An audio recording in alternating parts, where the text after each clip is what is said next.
Quando eu vim para esse mundo, eu não atinava em nada. Ele é Jorge, é um amado por todos nós. 100 anos hoje, se tivesse vivo, estaria completando o nosso Jorge amado. Gabriela, Me lembro que o primeiro livro que eu li de Jorge Amado, eu era adolescente, e foi Gabriela.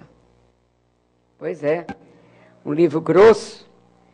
E essa música que vocês estão ouvindo aí, que se puder botar de novo, a gente até se encanta, porque Gal Costa, ela, para nós também é uma espécie de Gabriela.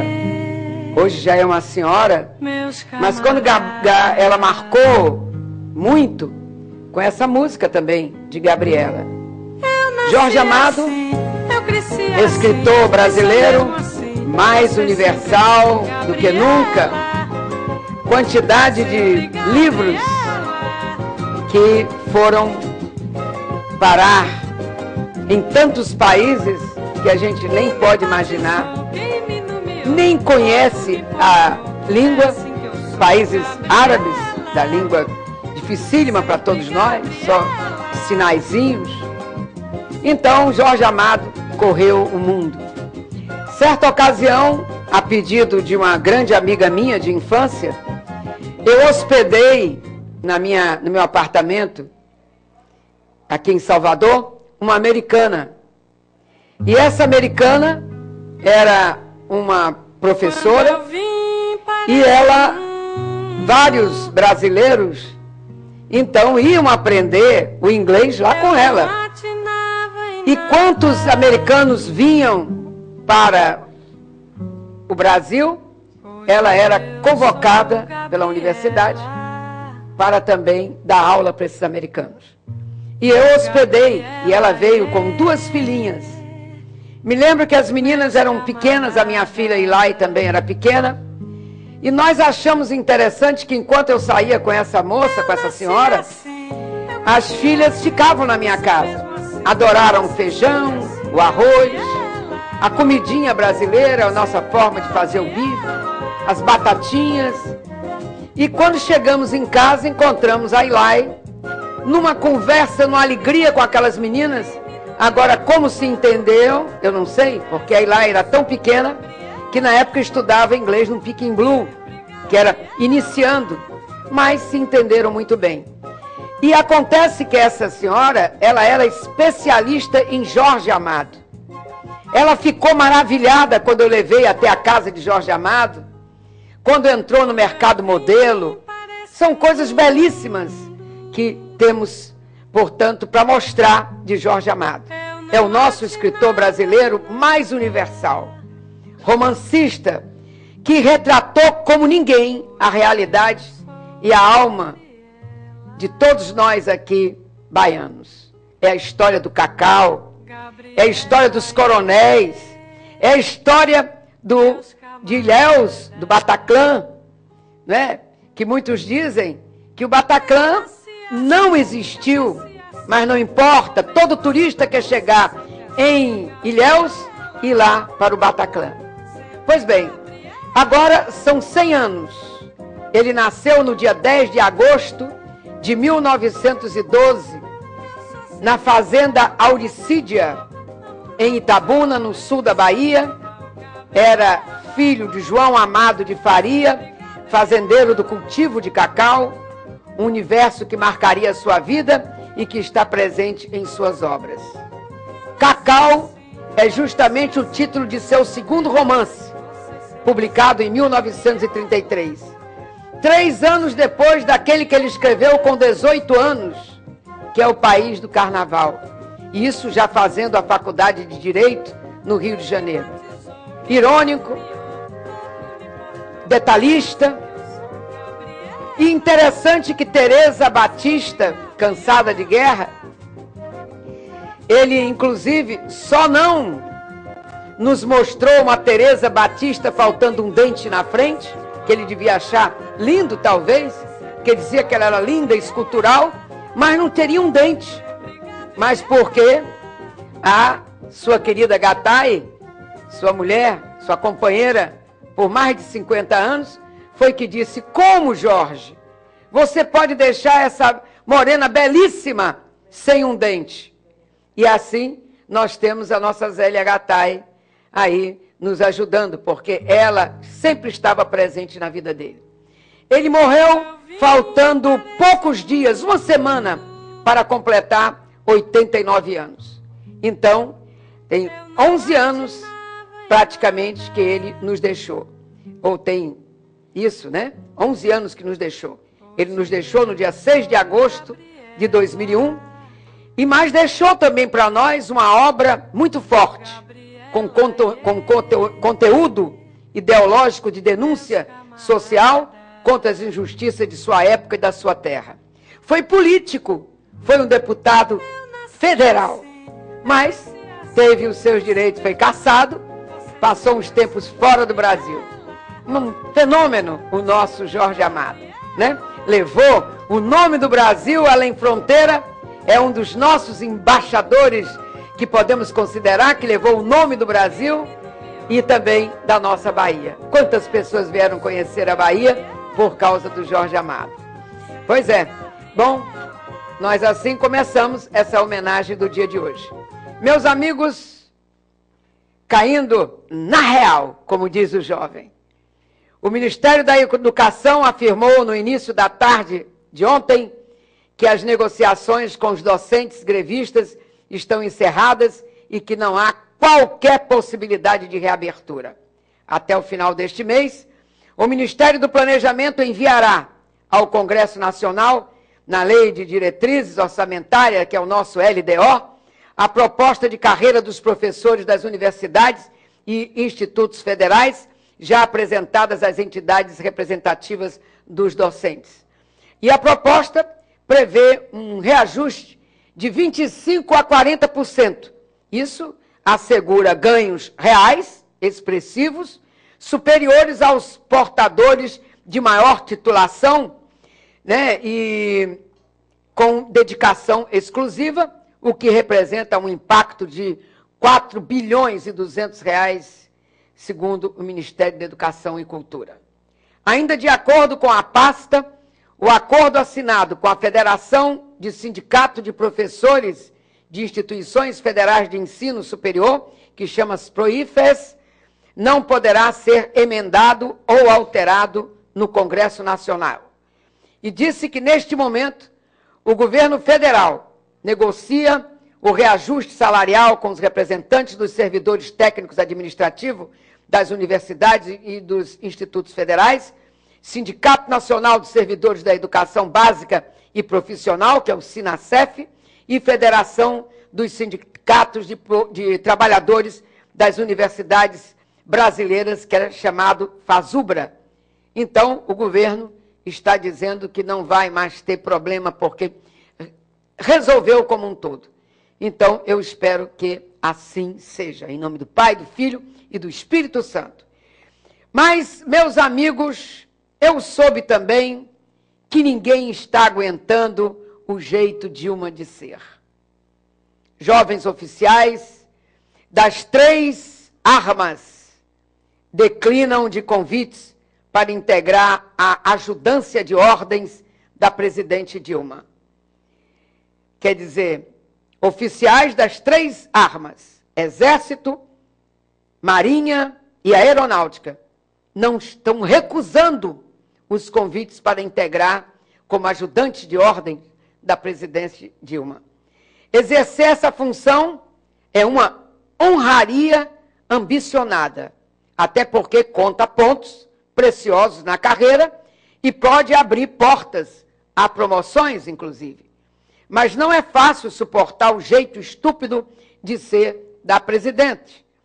E em junho de 2011, uma capitã de fragata, oficial brilhante, cansou dos gritos, dos aborrecimentos e jogou tudo para o alto, literalmente, e ameaçou se demitir da Marinha de Guerra caso não a retirassem da ajudância de ordem. A oficial de iniciais EH conseguiu se livrar das humilhações, mas a Marinha não encontrou substituto. A vaga, então, foi confiada ao oficial do Exército. Se a Marinha não quer, então nós vamos passar, o próximo oficial vem do Exército. Ajudantes de ordens de presidentes são jovens militares escolhidos a dedo. Tem que ser primeiro de turma, tem que ser disciplinados, tem que ser admirados, inclusive em sua força, né? Ali, naquele lugar onde ele estava. Outros ajudantes de ordem já pediram para sair, mas os comandos militares têm tido dificuldade de encontrar quem aceite substituí-los. Mas é isso, né? A Dilma, talvez, ela tem um lado dócil, carinhoso, mas quando ela está trabalhando e quando ela tem algum aborrecimento, sai de baixo. Sai de baixo. E esse tem sido os problemas da Dilma atualmente com relação às greves. A Dilma, ela não está bem com os sindicatos. E eles estão batendo. Bom, então vamos ver. Como eu digo para você, o governo está prometendo resposta a grevistas já na próxima semana, porque quer acabar esse momento, né? Intermediadora na negociação entre o governo e os diversos movimentos grevistas, a ministra do Planejamento, Miriam Belchior, promete até a próxima semana uma resposta definitiva sobre o reajuste dos servidores federais. No entanto, a titular não antecipou, a ministra, informações sobre quais categorias poderiam ser referentes, receber o benefício ou a extensão do aumento caso ele aconteça. Se o governo atender a todas as reivindicações, gastará, segundo o jornal Folha de São Paulo de hoje, 92 bilhões, o que corresponde à metade da folha atual de pagamento, né? E também consumirá 2% do produto interno bruto brasileiro. O PIB brasileiro. É impossível, né? São 2 vezes o programa de aceleração do crescimento deste ano. Então, ela não vai poder retirar 92 bilhões dando aumento. Ontem eu, inclusive, vi num programa de televisão, não sei se foi na Globo News, acredito que tenha sido, uma pessoa sendo entrevistada, eu não consegui pegar o nome da pessoa, mas eu achei muito interessante, quando ele diz que o mundo todo está passando por um problema sério. O Brasil conseguiu vir passando pelo governo Lula. Agora estamos em dificuldade, voltou e nós vimos a inflação, está voltando, está sendo seguro, a rédeas curtas. Então, tem que ser um sacrifício geral. Temos que diminuir, portanto, o número de greves e temos que saber o que pedir de aumento. Bom, então vamos ver o que está acontecendo.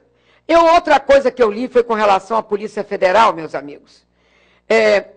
O Tuma Júnior, que é filho do ex-senador já falecido, Romeu Tuma, então o nome dele é Romeu Tuma Júnior, foi secretário nacional de Justiça no governo de Lula.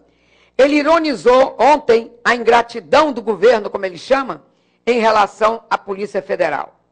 Ele disse que após o inquérito sobre a ex-secretária da Receita, Lina Vieira, dos relatórios de inteligência cuidadosamente confeccionados contra adversários, após inquéritos que colocou ali dossiês não investigados e dos vazamentos seletivos, o ex-secretário nacional de Justiça do governo Lula, Romeu Tuma, disse que o Planalto deveria atender às reivindicações da Polícia Federal sem pestanejar.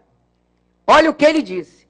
Após o inquérito sobre a ex-secretária da Receita Federal, Lina Vieira, dos relatórios de inteligência cuidadosamente confeccionados contra adversários, olha, relatórios de inteligência cuidadosamente confeccionados contra adversários. Isso é grave. Então, se manda fazer o governo relatório contra... Então, aquilo negócio, está todo mundo sendo... aquele problema. Está todo mundo sendo investigado com lente. E a rédeas curtas. Não é um país democrático. Não é. É o Watergate. Aquele que nós vimos, cujo presidente da República teve que perder o mandato dele nos Estados Unidos. Então, é isso. Dossiês não investigados. Quer dizer, a Polícia Federal mandou dossiê para o governo e o governo engavetou. E dos vazamentos seletivos, o Planalto, segundo Romeu Tuma Júnior, deveria atender às reivindicações da Polícia Federal sem pestanejar. É ameaça? Foi o que eu vi. Ameaça. Então, o negócio fica grave. Embora a Polícia Federal, ontem, no aeroporto de São Paulo, com todo aquele tumulto, tudo parado, pessoas querendo embarcar, pessoas chegando de voo e nada andava, Operação Tartaruga, aquele inferno dentro do aeroporto, porque eu já vivi Operação Tartaruga lá no aeroporto, lá em Guarulhos, São Paulo, uma ocasião quando eu estava viajando para o exterior. É horrível. Você tem uma sensação que vai perder, não é seu voo, não. Vários voos que você não vai sair dali nunca. Mas, educados, mas não andava. Pois bem, disseram que parece que hoje vão dar um refrescadozinho. E governistas mais ligados à presidente Dilma do que ao antecessor Lula, porque tem gente que gosta mais de Dilma do que Lula. Então, são uns governistas que estão com Dilma. Eles mandaram produzir a logomarca da campanha pré-eleitoral, chamada assim, tudo junto, Dilmais. Em vez de Dilma, botou um IS, Dilmais 4. Quer dizer, já é a campanha dela após 2014 mais 4, para 18?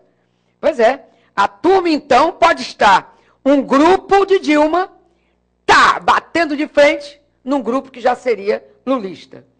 Então, tudo isso nós estamos vendo. Estamos vendo. Eu não sei, mas são coisas que estão terríveis. Tem gente achando, no Supremo Tribunal Federal, inclusive, que as ruidosas greves que estão acontecendo no serviço público, comandadas por sindicalistas do PT, teriam o objetivo de retirar as atenções do julgamento do mensalão. Aí a gente faz assim, será? Eu também acho. Se vocês ouvem todo dia o meu programa, tanto de televisão como de rádio, me vê dizendo isso, que tem que ter alguma coisa para despistar. E nada, as greves estão tumultuando tanto, engessando tanto este país, que as pessoas acabam não tendo tempo de ver a televisão e não acompanhando mais o mensalão. E eu, inclusive, já pedi para os meus amigos aqui da rádio. Não é perda de tempo, como diz o presidente da República, que ele tem mais a que trabalhar. Eu também tenho mais que trabalhar. Meu trabalho é esse. E você, enquanto cidadão brasileiro, exerça a sua cidadania. Eu já disse isso também no meu programa. Assista. Veja. Tire as suas conclusões.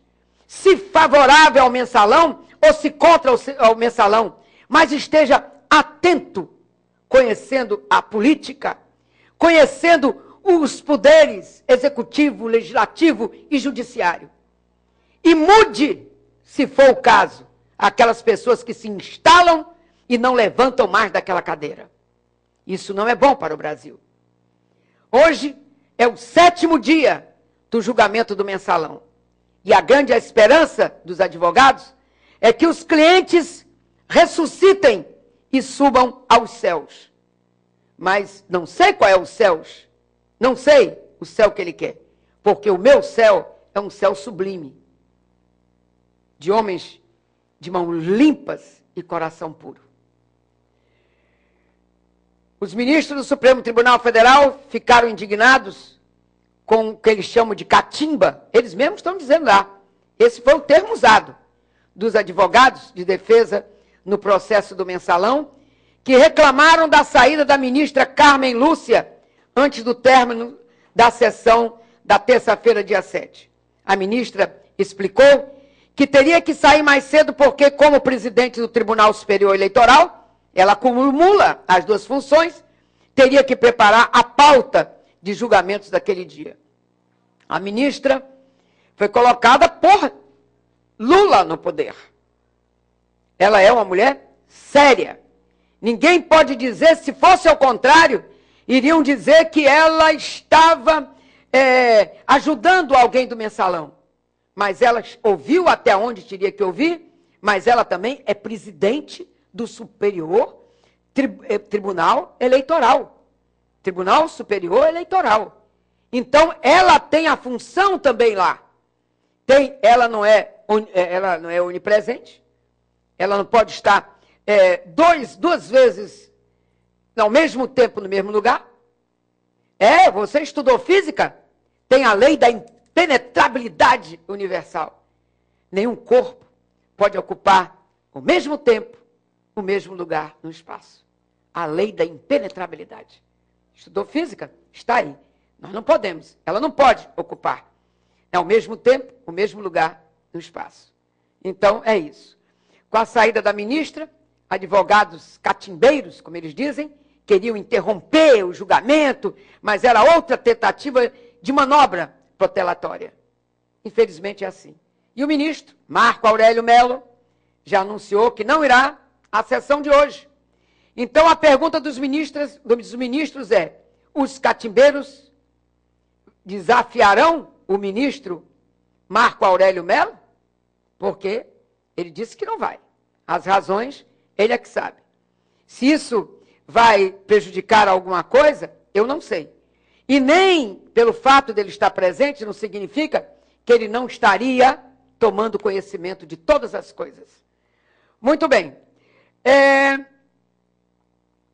Esse problema, gente, da pessoa chegar na hora de depor e dizer que está exercendo os seus direitos, tal, não vai dizer nada, de ficar calada. Agora o Supremo Tribunal Federal negou o mandado de segurança preventivo impetrado pelos deputados Onyx Lorenzoni, do DEM do Rio Grande do Sul, e Rubens Bueno, do PPS do Paraná, contra a decisão do presidente da CPI do Cachoeira, que é o senador Vital do Rego, do PMDB da Paraíba, de dispensar depoentes que optam por ficar em silêncio para não se incriminar. Este que vocês estão vendo no vídeo é o Rubem Bueno, do PPS do Paraná, né, que é presidente da CPI. Aliás, esse é o Vital, senador Vital, né, do Rego, que eu estou vendo agora melhor, que é do PMDB da Paraíba. Né? Então, ele é que é presidente da CPI do Cachoeira. Os deputados alegam que a dispensa das testemunhas viola o exercício das prerrogativas inerentes ao exercício do mandato parlamentar e frustra o direito da minoria. A intenção dos parlamentares era de que, ainda que a testemunha comparecesse à comissão, munida de habeas corpus, não houvesse a dispensa. Na decisão, a ministra Rosa Weber cita a independência entre os poderes e afirma que a decisão da dispensa diz respeito ao funcionamento da comissão, assunto que deve ser resolvido internamente pelo Poder Legislativo. Já o senador do PSOL do Amapá, que é o senador Randolfo Rodrigues, ele garante que respeita a decisão da ministra, mas acredita que a posição viola o exercício das prerrogativas inerentes ao exercício do mandato parlamentar. E disse que, ao mesmo tempo em que é um direito do depoente utilizar a prerrogativa do silêncio, aí está na tela o senador Randolfo, ele disse que, ao mesmo tempo em que é um direito do depoente utilizar a prerrogativa do silêncio, é também uma prerrogativa do parlamentar perguntar e ele silenciar sobre as perguntas. Até hoje, a CPMI ouviu 28 depoimentos, 9 dos convocados responderam a todos os questionamentos, e 4 responderam só algumas perguntas, e 15 não se manifestaram. Então, é por aí, né? Bom, outra coisa que nós temos que falar para vocês, e eu gostaria... Olha, estou com quanto tempo de programa já, meus amigos? Vila Remanescente, Vila Agrícola, como conhecidos. Nós estivemos lá, né? Vamos ver o que temos para dizer aqui.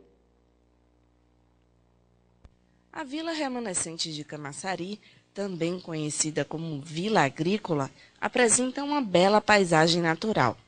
Alguns moradores têm suas plantações e criações de animais como forma de sustento de vida. A beleza da nascente do Rio Capivara Pequeno é encantadora. Porém, os moradores estão assustados com a degradação do local. Uma ponte que eles mesmos construíram, que dava acesso a outra parte da comunidade, foi destruída. Algumas casas demolidas e o que sobrou foram apenas os destroços. Este senhor, que prefere não ser identificado, mostra documentos que comprovam que ele reside na vila há mais de 25 anos, mas foi informado que os documentos não têm valor judiciário. Ele conta o aflito que vive. Nossos problemas é muito sério. Nossos problemas é que estamos sem segurança, estamos sem apoio. Apoio do município que não apoia a gente na área da agricultura, né? E na área de moradia. Estamos no sufoco desse aí. Uma agressão muito perigosa que nós estamos enfrentando, porque tem muitas pessoas aí corruptas no meio desses cidadãos aí, que nós não sabemos quem é, né? E estamos correndo perigo. Todos nós aqui que convivemos aqui dentro correndo perigo. Ninguém sabemos aí como é que a gente vai enfrentar essa situação, né? Então essa luta nós já vem de muitos anos e vamos ter que lutar muito mais ainda para ver se acaba essa situação, mas estamos sempre com medo, né? Ninguém vai dizer que não está com medo, todo mundo é amedrontado. Porque quando a gente chega, que vai a situação, como um amigo aí estava falando, que as agressões, os perigos que estamos correndo, que há pouco tempo mesmo foi um cidadão aí, chegou com uma máquina e derrubando uma casa de uma pessoa ali. Não derrubou porque estava a moça dentro de casa e aí reagiu e as máquinas saíram fora. Certo? E estamos correndo esse perigo, todos nós.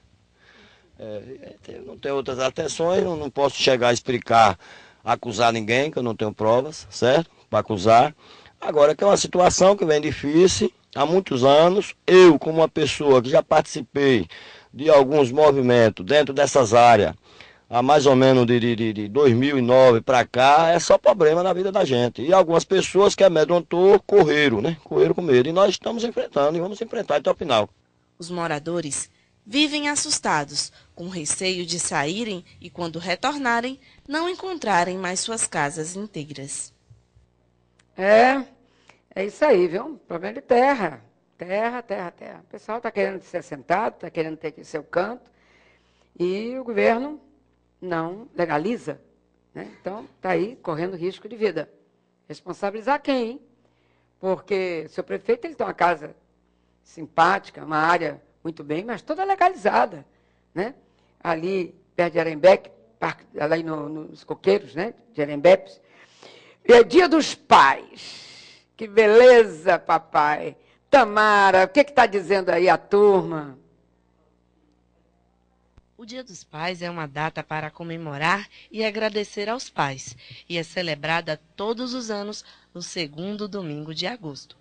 Será que as pessoas ainda têm o costume de presentear nessa data? Sim, eu costumo porque meu pai ele é meio distante. Aí é uma das datas que eu tenho para ficar mais próxima dele. E esse ano já tem alguma coisa em mente para dar de presente? Tenho sim, esse ano vai ser a camisa do Vitória. Eu gosto de presentear meu pai, sei lá, pelo fato de que se não fosse ele, eu não tinha existido. Sim, costumo, porque quem me criou, né? Aí tem que presentear. O Dia dos Pais pode ser considerado até por algumas pessoas apenas como uma data comercial, mas é sempre marcado por presentes, poesias e mensagens de felicitação à pessoa que tanto amamos. E os filhos deixam suas mensagens de homenagem. Feliz Dia dos Pais, papai. Eu sei que ele não é meu pai de sangue, mas eu tenho um amor por ele incondicional. Que eu amo ele, o mesmo tanto que eu amo minha mãe, que ele é uma pessoa que faz parte da minha vida, que eu amo muito ele. Feliz Dia dos Pais. Ele foi um pai muito bom, presente. Feliz dia do Pai, te amo. Meu Deus do céu, que coisa linda, hein, papai? Tá ouvindo isso? Até aquela, ele não é meu pai de sangue, como ela disse, né? Mas está aí, foi um grande pai.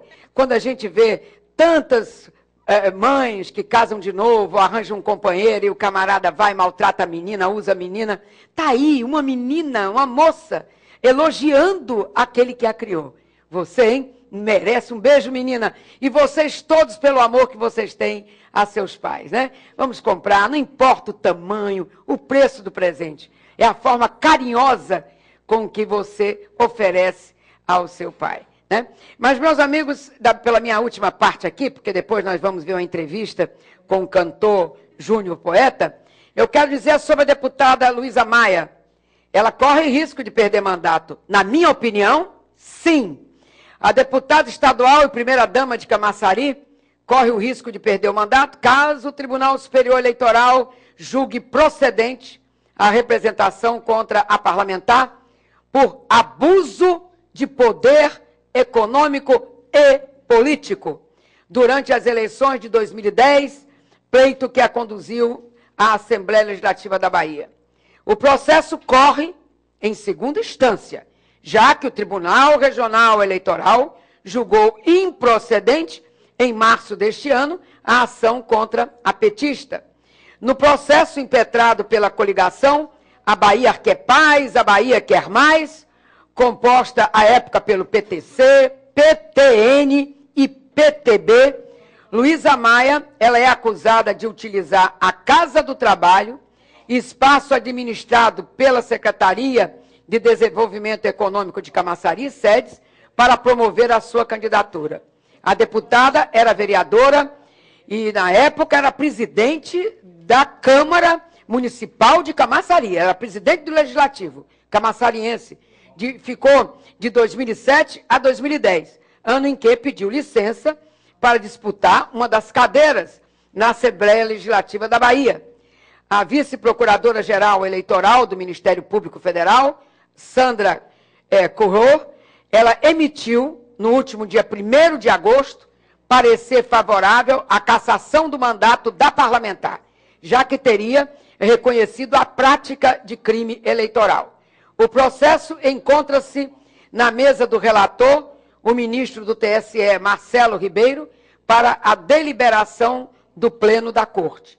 Para o advogado Carlos Augusto Medrado, que defende, no caso, a deputada petista Luísa Maia, o fato é frágil, ele acha que é uma acusação boba, e um instrumento de politicagem dos opositores da deputada e opositores do marido dela, o atual prefeito Luiz Caetano. A Casa do Trabalho, segundo o advogado de Luísa Maia, é um prédio alugado para diversos eventos, não é um prédio público, como é uma secretaria municipal, por exemplo, é como se fosse a Casa do Comércio em Salvador, e pelo fato de nós termos ganhado, como ele disse, o advogado, por unanimidade no Tribunal Regional Eleitoral, eu não acredito que ela perderá o mandato. Isso disse o jurista. O que eu digo? Na realidade, é sim um prédio público, que abriga alguns órgãos voltados para o serviço público, sim. Sebrae está ali, Junta Comercial, Associação Comercial de Camaçari, inclusive o setor de eventos da Prefeitura de Camaçari estão lá. Setor de eventos da Prefeitura de Camaçari. Na Casa do Trabalho tem um auditório, que acredito que pode ser usado somente por estes órgãos que aqui estão. Então, a deputada teve encontro político, aonde acredito não poderia ser feito. Não poderia, errou. Então, atenção funcionário, atenção. Vamos falar de lei sobre isso aqui, por causa do meu tempo, que não vai dar agora. Falar sobre as leis que eu coloquei aqui. Tomem cuidado. Vocês vão ler os decretos assinados por Caetano para não serem penalizados vocês. Portanto, tomem cuidado, né? Caetano fez um decreto numa tentativa de livrar a cara dele, em casos semelhantes ao de Luísa Maia, que usou um órgão público para fazer campanha política e responsabilizar outros desavisados que ela chegar e dizer, eu quero a chave de sair para fazer um encontro. O cara vai dizer que não, perde o emprego. A diretora vai dizer que não, perde ali. Mas colégio você sabe, realmente que não pode. Mas tem outras coisas, não pode carro oficial, não pode andar com ninguém. E tem que saber a quantidade de carros que estão aí. Quem são? É o homem que está dirigindo? Foi alugado por quem? Que locadora? Como é? São coisas que acontecem. Então, eu quero que ganhe quem for ganhar essas eleições. Ganham porque o povo quis. Você quis, que está me olhando daqui. Você que está aí, também quis. E você que está lá distante, na zona rural, na orla, é o seu candidato. Nós vamos dar uma paradinha aqui e vamos para a entrevista com o cantor Júnior Poeta, para acalmar os ânimos de todos nós. E eu me esqueci de dizer que nós temos também, me desculpe, meus amigos, mas eu não posso deixar, a lei assim me diz, eu tenho que dizer que nós temos o encontro, a agenda dos nossos candidatos daqui.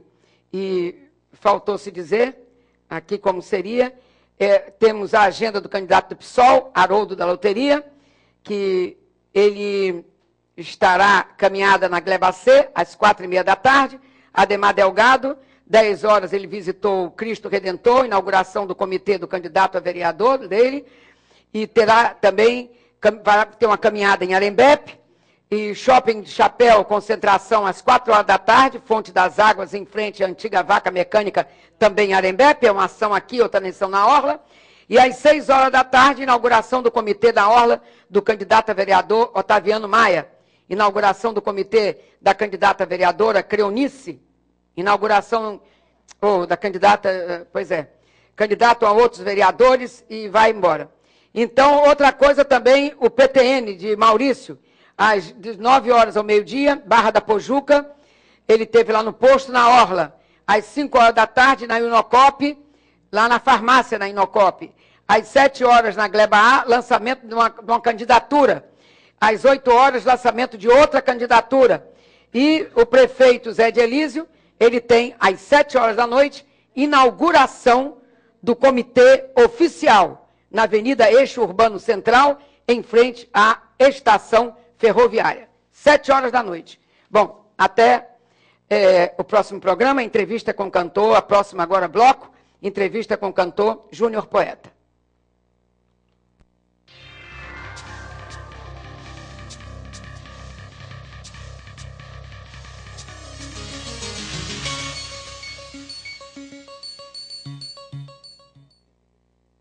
Sua casa vai ficar muito mais bonita com a promoção de artigos de cama, mesa e banho na Enxovais Bahia.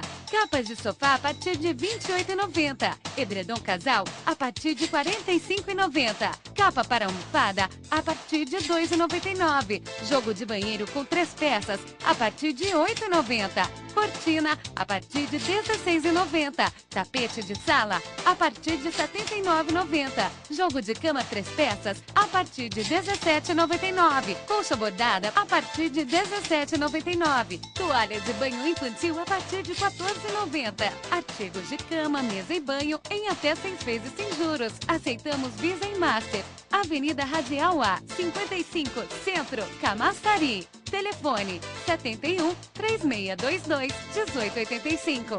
Enxovais Bahia. Impossível não comprar.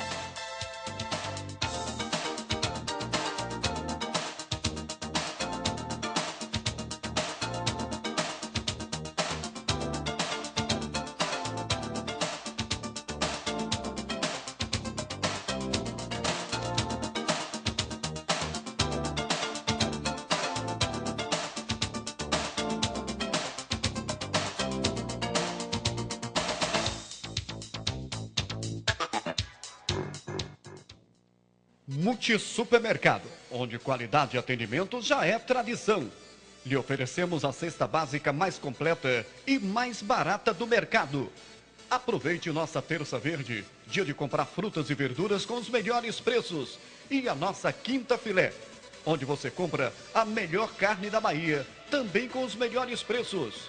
E nas compras acima de R$ 30, você concorre a um carro, uma moto, um caminhão de prêmios e um ano de compras grátis. E mais, Ao adquirir o seu cartão da Rede Smart no Multisupermercado, você ganha uma linda sacola. O carreto é grátis. Smart Multisupermercado, Rua Cássia Rosa, 36, Gleba.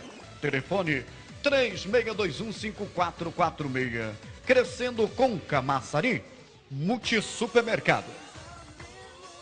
PP Ponto do Piso, sua mais nova loja de pisos em Camaçari. Trabalhamos com todos os cartões, cheques e no carnê em até 10 vezes sem...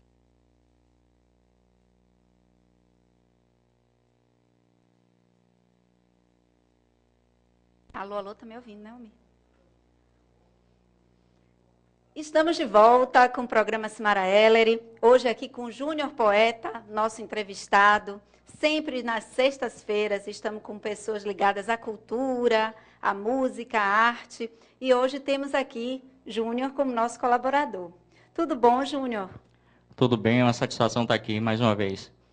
Olha só, primeira curiosidade do povo de Camaçari. Fala um pouco como é que surgiu esse nome, que é o seu nome artístico, Júnior Poeta. Bom, para os mais velhos aqui de Camaçari sabem que eu sempre gostei de escrever. Então, até antes de lançar o livro, alguns amigos ainda brincavam, aquele maluco vai ali com um monte de papéis, acha que é escritor e tal. Foi quando surgiu a oportunidade para poder fazer isso. Escrever poemas, e a partir disso eu comecei a cantar. Foi quando descobriram que a minha voz era boa para isso. Ah, bacana. Agora, olha só, você é daqui, filho de Camaçari, sua relação com a cidade do Camaçari começou quando e como? Na verdade, começa quando a gente sente falta de alguma coisa, né? Eu costumo dizer que eu vim de uma geração, que é a geração de 80, uma geração que foi muito influenciada por literatura e por música. E sempre achei que aqui poderia render muita coisa, porque tem muito... Aqui, na verdade, é um berço muito rico em cultura. Agora, eu acho que poderia ser explorado um pouco mais. Mas por que você acha isso, dessa questão aqui de Camaçari? Como assim, rico em cultura? Porque às vezes a gente recebe pessoas reclamando exatamente dessa questão de Camaçari não fornecer esse suporte para o desenvolvimento cultural da cidade. Eu vou te explicar uma coisa. Na área da música, por exemplo, a gente poderia revelar aqui de Camaçari pessoas maravilhosas, tanto para a área da música como para a área de dança, enfim, teatro, vários segmentos aqui tem. Porém, assim, eu vejo que os eventos acontecem até. Porém, tudo começa aqui e acaba aqui mesmo. E o objetivo do artista é divulgar seu trabalho, expandir para fora. Pelo menos o meu é assim, eu tenho esse objetivo. E ultimamente tem até acontecido eventos para o gênero do rock and roll, mas eu ainda acho muito fraco, entendeu? Eu acredito que pelo menos a música, ela é algo tão universal que ela transpõe, ela quebra essas barreiras. Então eu acho que Camaçari poderia oferecer um suporte muito melhor para isso. Olha só, nós temos aqui o nosso colaborador e nosso companheiro de trabalho aqui no canal, que é o Geni, né? Que ele recentemente comentou com a gente um pouco disso que Júnior está comentando aqui, que é a questão de que aqui em Camaçari o trabalho dele durante um tempo ficou um pouco escondido. Foi necessário ele ir para o sul do país, concorrer a um prêmio, e as pessoas começaram a aplaudir, e ele falou, gente, a mesma coisa que eu faço em Salvador, que eu faço em Camaçari, a plateia não levanta dessa maneira. E lá fora, ele teve realmente um reconhecimento muito significativo da plateia. Então, eu concordo com você e acho que o profissional, ele tem que extrapolar, tentar viajar, tentar levar, e até o processo de viagem, de conhecimentos, renova a sua arte. É mais ou menos assim que funciona com você? Porque assim, existe um investimento para a área de cultura. Esse investimento ele tem que ser totalmente direcionado a vários segmentos, certo? O que é que ocorre? A gente precisa de passagens aéreas, já que a gente não tem patrocínio. A gente precisa de uma manipulação em estúdio, criar o nosso projeto e desenvolvê-lo. Porque tem muita gente que, embora tenha talento, mas é carente disso. E nem todo mundo consegue viver de música aqui em Camaçari. Pelo menos os meus amigos sempre falam isso. Então eu tenho um amigo que hoje de manhã ele não está aqui agora porque ele teve que sair para procurar trabalho, porque não dá para viver de música. É uma utopia isso, entende? Então eu acho que quando você tem uma Secretaria de Cultura que te oferece esse suporte, vamos avaliar o seu trabalho, vamos desenvolver projetos dentro da cidade, isso começa a fluir. E quando isso não acontece, você é um pouco perseguido por causa do seu gênero, o que você escolheu. Principalmente o rock and roll, que sempre foi perseguido, entendeu? As pessoas acham que é algo demoníaco, entendeu? Enfim, eu penso diferente. Pelo menos o rock, para mim, é uma forma de eu poder expressar a minha forma de ver as coisas. Eu não uso rock para fazer satanismo.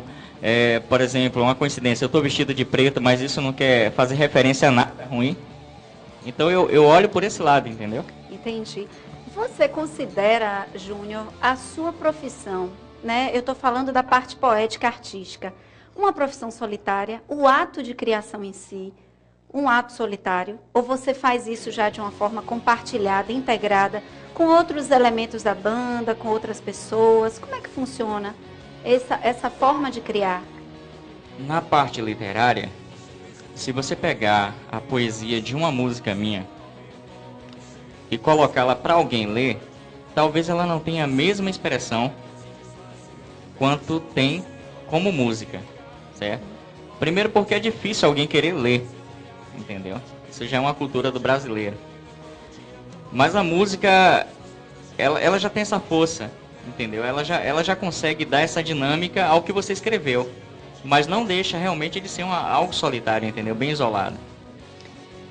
Olha só, nesse mundo que nós estamos vivendo aqui, que é um mundo extremamente realista, um pouco mais cruel, em que a poesia ela vem sendo ceifada dos nossos corações, né, em função da violência, da luta pelo primeiro emprego, da luta para se estabelecer, a própria concorrência mesmo, né, do mundo capitalista. Como é vista a sua forma de cantar pelas pessoas e o que você gostaria de dizer na realidade com ela? Porque pode existir um abismo entre o que as pessoas veem e aquilo que você de fato quer transmitir com isso. Algumas pessoas até acham que isso é bem significativo para suas vidas. A banda da gente tem pouco tempo de formação, né? A gente está com um disco todo autoral, porém assim, eu me preocupo com o que eu escrevo porque tem crescido o número de adolescentes de 14 a 16 anos que têm ouvido nossas músicas. No último show que a gente fez no Armazém, a gente começou a abertura do evento e em um horário que não era muito favorecido a nós. Às 16 horas da tarde de um domingo, ter público eu acho muito complicado. Porém, a gente teve vários problemas, mas a gente compareceu, fez o evento. Teve gente que foi para ver certas bandas e acabaram gostando da gente.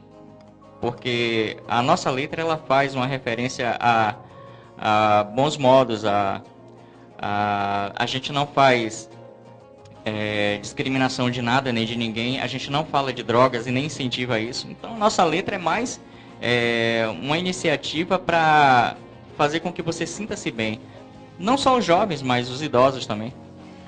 Teria um trechinho que você poderia estar recitando aqui pra gente? De algum trecho da sua música que seja impactante, que você verifica que é impactante no jovem? Pois é, uma diz mais ou menos isso.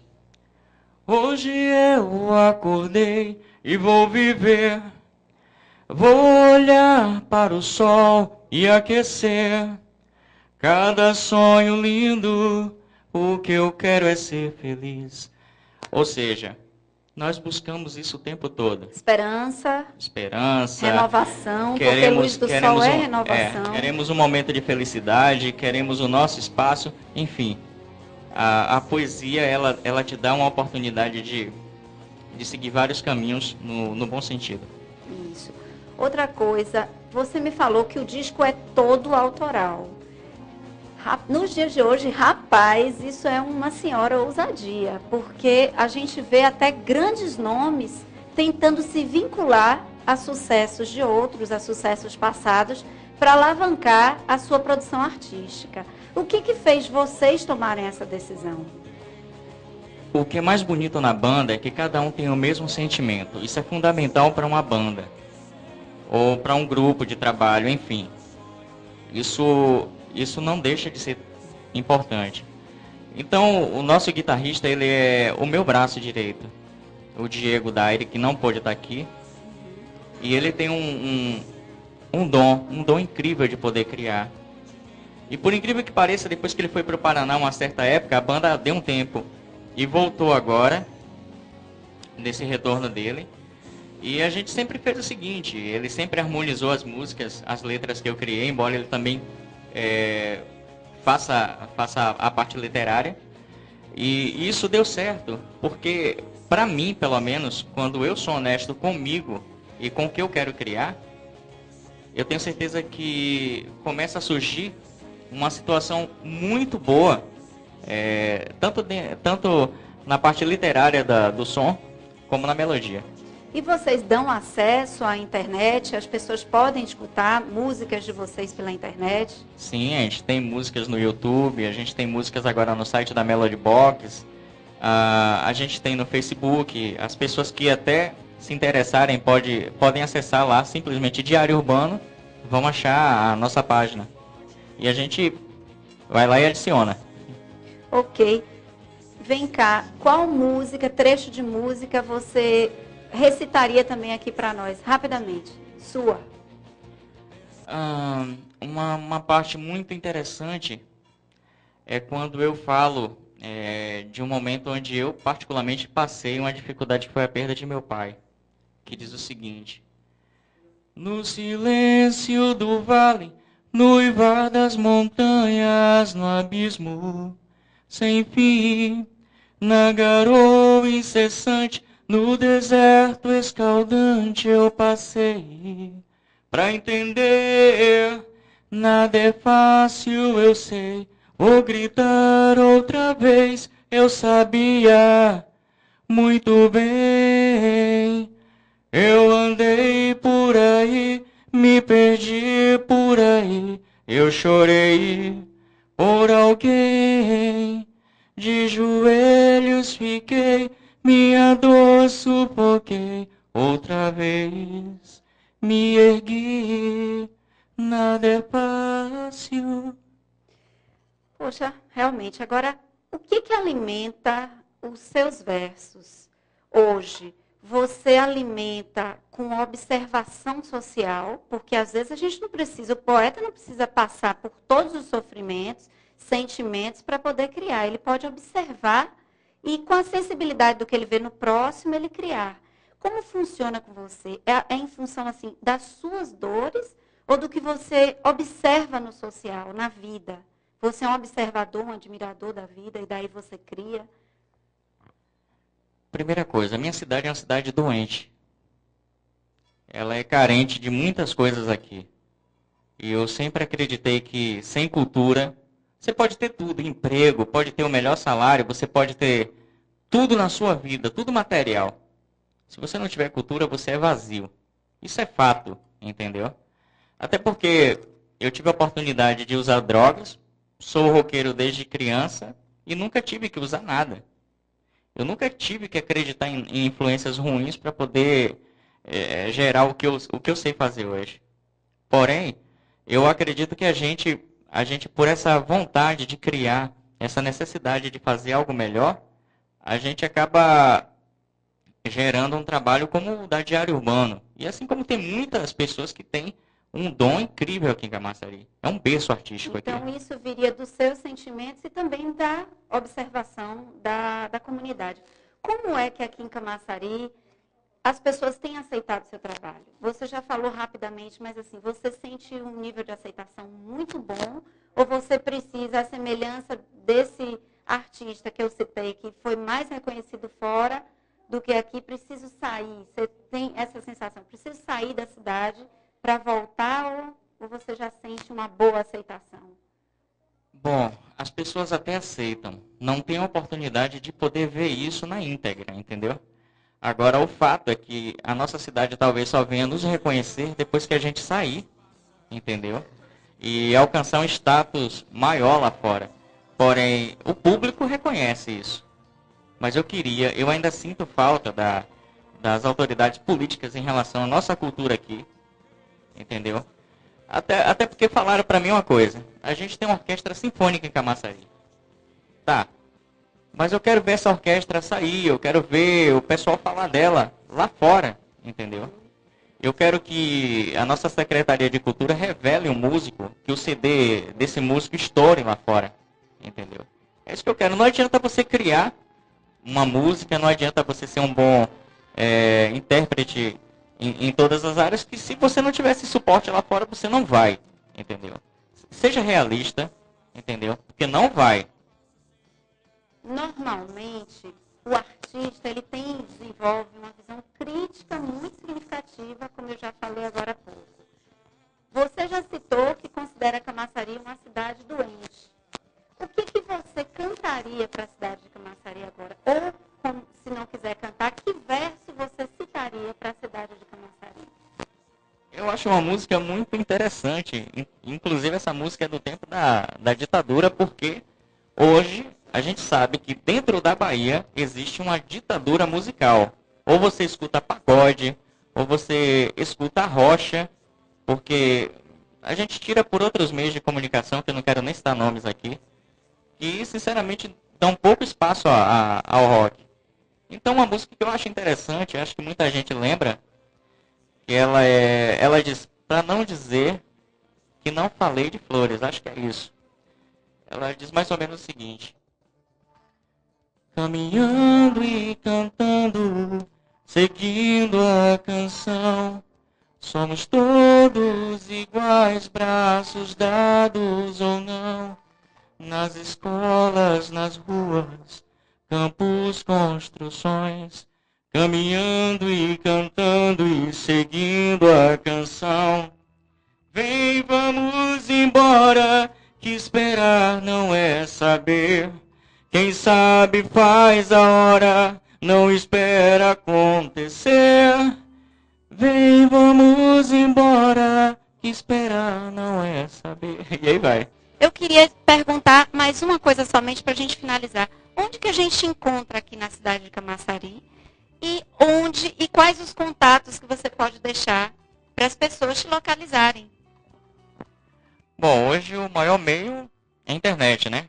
Como eu sempre digo, vocês podem estar procurando o Facebook da Diário Urbano.